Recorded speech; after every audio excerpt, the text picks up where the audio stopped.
बुलेटिनच्या सुरुवातीला चौफेर महाराष्ट्रामध्ये बातमी येते रोहित पवारांनी फोडलेल्या संशयाच्या बॉम्ब संदर्भातली। कारण अजित पवारांच्या विमान अपघाताबाबत रोहित पवारांनी काही वेळापूर्वीच पत्रकार परिषद घेतली आणि अनेक गंभीर प्रश्न त्यांनी उपस्थित केले। अजित पवारांच्या विमानाचा अपघात नव्हे तर 100% घातपात आहे असा संशय रोहित पवारांनी व्यक्त केलाय। रोहित पवारांनी बारामतीमध्ये आज पत्रकार परिषद घेत अपघाताबाबत प्रेझेंटेशन केलंय। तसंच या अपघातावरून व्हीएसआर या विमान कंपनीवर रोहित पवारांनी गंभीर आरोप केले। विमानाची वेळ का बदलली, कॅप्टनलाच अपघात घडवून आणायचा होता का, कॅप्टनने मद्यप्राशन केलं होतं का, असे गंभीर आरोप रोहित पवारांनी उपस्थित केले।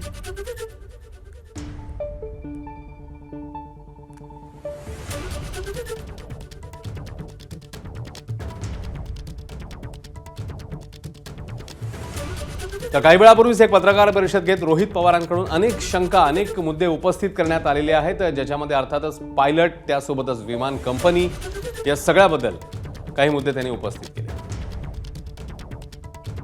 घातपात आहे का? मला सुद्धा शंका आहे की कदाचित हे घातपात असू शकतं। ते एक सिक्युरिटी एरियामध्ये काम केलेला व्यक्ती, माजी अधिकारी, तो माझ्याकडे आला। त्याने मला सांगितलं, तुला मग मोसाद माहिती का? म्हटलं माहिती आहे। मग त्याचं काय? ते म्हणले हे पुस्तक बघ। मी म्हणलं बरं, मग या पुस्तकाचं काय? ते म्हणले त्या पेजवर तू जा आणि त्या पेजवर एक लाईन आहे, ती लाईन तू त्या ठिकाणी वाच। ती कुठली लाईन आहे? ती ही लाईन आहे। आता डेगन नावाचा जो माणूस आहे तो एक एजंट आहे। एजंट म्हणजे कोण? जो एखाद्या व्यक्तीला ॲसॅसिनेट नाहीतर एखाद्या व्यक्तीला मारायचं असेल प्लॅनिंगली, तर हा तो डेगन नावाचा एजंट आहे।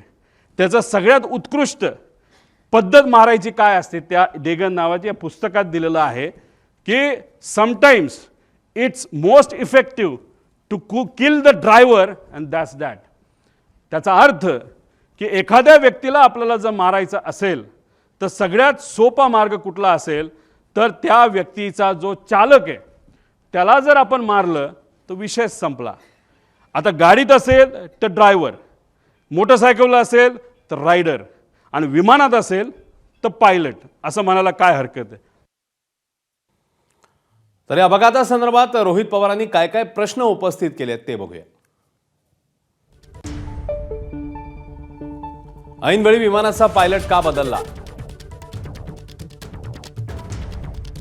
काही वेळापूर्वीच एक पत्रकार परिषद घेऊन रोहित पवारांनी हे सगळे प्रश्न समोर ठेवले। दादांच्या दौऱ्याची वेळ आणि विमानाची वेळ का बदलली गेली?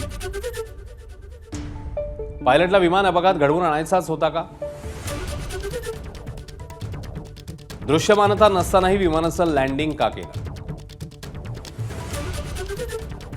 ट्रान्सपॉन्डर 1 मिनिट आधीच बंद का केला गेला? पायलट मेडे ऐवजी ओ शिट असं का ओरडली? पायलट त्यानंतर विमानाची स्टॉल वॉर्निंग सिस्टीम का बंद होती? आदल्या रात्री उशिरा फाईलवर सही करण्यासाठी कुणी दबाव आणला? हे सगळे प्रश्न रोहित पवारांनी उपस्थित केले। एबीपी माझा, उघडा डोळे बघा नीट।